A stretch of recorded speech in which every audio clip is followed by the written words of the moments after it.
meaning me, with a book that nobody else wants to read except me. So we're doing it. Do I have my right glasses on? No, actually, these of my 18 pairs of glasses. There you go. Okay, Fanchon, I guess, The Cricket by Georges Sand. Chapter 7. Whenever Fanchon happened to pass near them, they would pull her by the sleeve and put out their feet to trip her up, and at last some of the youngest and rudest among them pulled her cap first on one side and then on the other, crying, "Look at the big cap of Mother Fadette!" Mean girls. The poor cricket dealt a few blows right and left, but this only served, as she should. But this only served to draw attention to her, and the bystanders began to say to one another, "Look at our cricket. What luck she is in today to dance so many times with Landry Barbeau. It is true she dances well, but see how she plays the fine lady, strutting about like a magpie."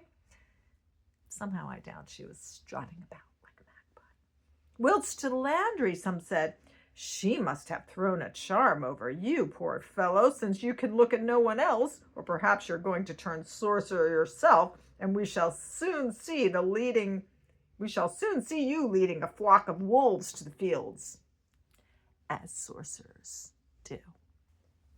Landry was mortified at these remarks, and Sylvanette, who thought nothing too good for his brother, was still more mortified to find him a laughing-stock for so many people, and, among others, for strangers who now began to mingle with the crowd, asking questions and saying, "He is a handsome lad, but it is a droll idea to single out the ugliest girl in the whole assembly for his partner." Hilarious. Madelon, too, with an air of triumph, stood by and listened to these railleries, piteously adding her word. "What could you expect?" she said. "Landry is still a child, and at his age, provided a partner can be secured, it matters not whether it be a sorceress or a Christian." Upon this, Sylvanette took his brother by the arm, saying in a whisper, "Come, Landry, let us go home, or we shall get into a quarrel, for they are all making fun of you, and the insults offered to Fanchon revert to you. I cannot think what has possessed you to dance with her so often. One would suppose you were seeking to make yourself ridiculous. But give over this amusement, I beg. It is all very well for the cricket to expose herself to the insults and contempt of the world. She desires nothing better. I can relate. It is her taste, but it is not so with us. Let us go. We can return after the Angelus, and you can dance with Madelon, who is a much more suitable partner. I always told you you liked dancing too well, and that some day it would lead you into trouble." Landry followed him a few steps, but soon returned on hearing a loud clamor, when he saw Fanchon deprived of her cap by the blow of a fist from one of the group of boys, to whose mercy Madelon and the rest of the girls had delivered her over. Mean girls. There stood the poor cricket with her long black hair hanging down her back, weeping with rage and grief at the ill treatment which this time, at all events, she had done nothing to provoke, unable to recover her cap, which a mischievous boy had carried away on the point of a stick. Landry burned with indignation. His good heart revolted at the injustice, and pursuing the boy, he recovered the cap and stick, giving him at the same time a sound beating. The rest fled at his approach, and taking the cricket by the hand, he returned her the unfortunate headdress. Landry's vivacity and the alarm of the boys made the lookers-on laugh heartily. They showed a disposition to applaud Landry, but Madelon turned the feeling against him, and several boys of Landry's own age thought proper to raise a laugh at his expense. Landry had now lost all bashfulness. Brave and strong, a feeling of manliness told him that he should best fulfill his duty in not allowing a woman to be ill-treated, were she ugly or beautiful, little or big, whom he had taken as his partner to dance. Perceiving the manner in which those about Madelon were looking at him, he went straight up to them, saying, "Well, sirs, I should like to know what you have to say. If it pleases me to pay attention to this girl, what right have you to take offense? And if you are offended, why do you say so in a whisper? Here I am, to give you any answer you may require. Someone called me a child, but there is not a man among you, no, nor even a boy of any size, who dares so say so to my face. I wait for an answer, and we shall see if anyone will molest the girl whom I think proper to dance with.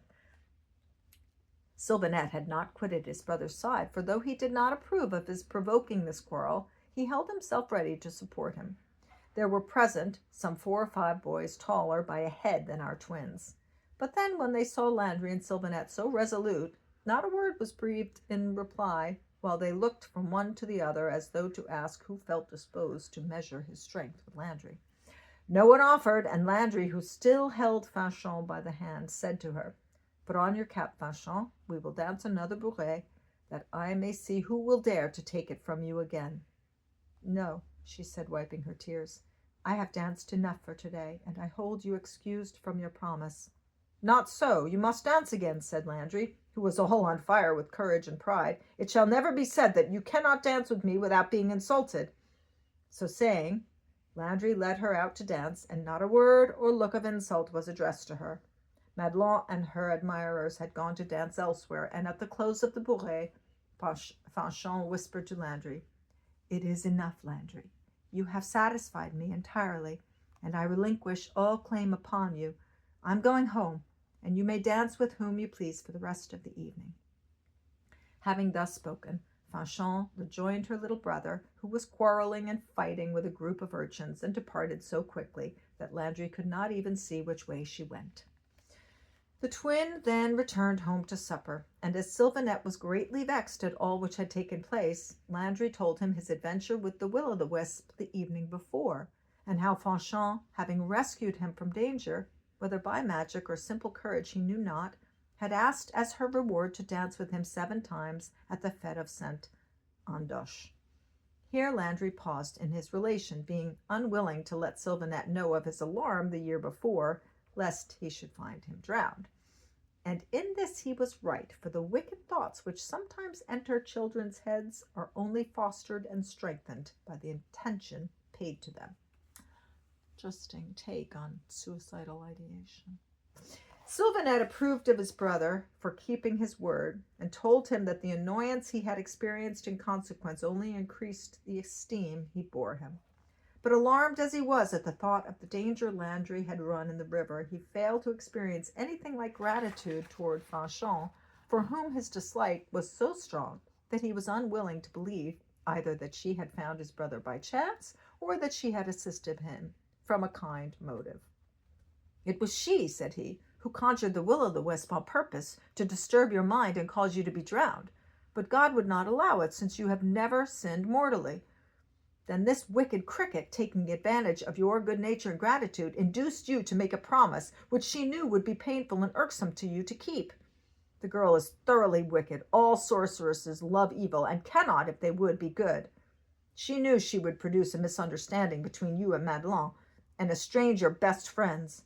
She also intended to make you fight, and if for the second time God had not defended you against her wicked tricks, you would have got into some serious quarrel, which in all probability would have ended in mischief." Landry, who willingly saw through the eyes of his brother,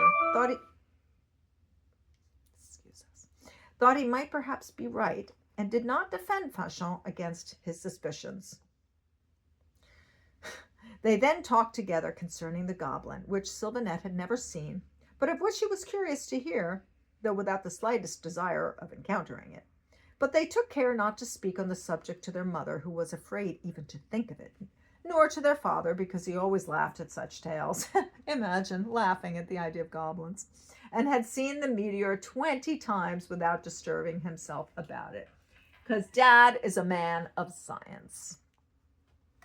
The dancing was to be kept up until midnight, but Landry, whose heart was sad, inasmuch as he had broken forever with Madelon, felt no desire to avail himself of the liberty Fanchon had restored him.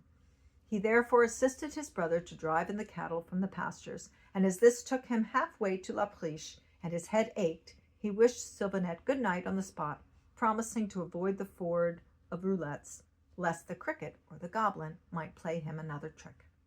Instead, therefore, of crossing by the meadows, he made for the little bridge at the mill, and as the air was still filled with the sound of revelries, he went on his way in peace, well knowing that spirits practice their arts only when the world is asleep. Bien sûr. Arrived at the bottom of the hill, he heard to the right of the quarry a sound like someone weeping and crying, which at first he took to be the note of the curlew. But as he drew nearer, human sobs became audible, and as his heart never failed him when he had to deal with the beings of his own species, especially when they needed assistance, he boldly descended the quarry. At the sound of footsteps, the person, whoever it was, became silent. "Who is it weeping?" said Landry in a firm voice. Not a word came in reply. "Is anyone ill here?" he asked again. As still no reply came, he thought of departing. But first looking among the stones and thistles which encumbered the spot, he saw by the light of the moon someone lying full length on the ground, as I would, dramatically, motionless and with the face downward, as though dead. Girls. Landry had never yet seen a corpse, and the idea that this might be one caused him great emotion. But he overcame the feeling, and thinking it his duty to assist his neighbor, however dead she might be, he resolutely approached and touched the hand of the extended person, who, finding discovery unavoidable, half rose and disclosed to the astonished Landry his partner of the day. You guessed it, Fanchon.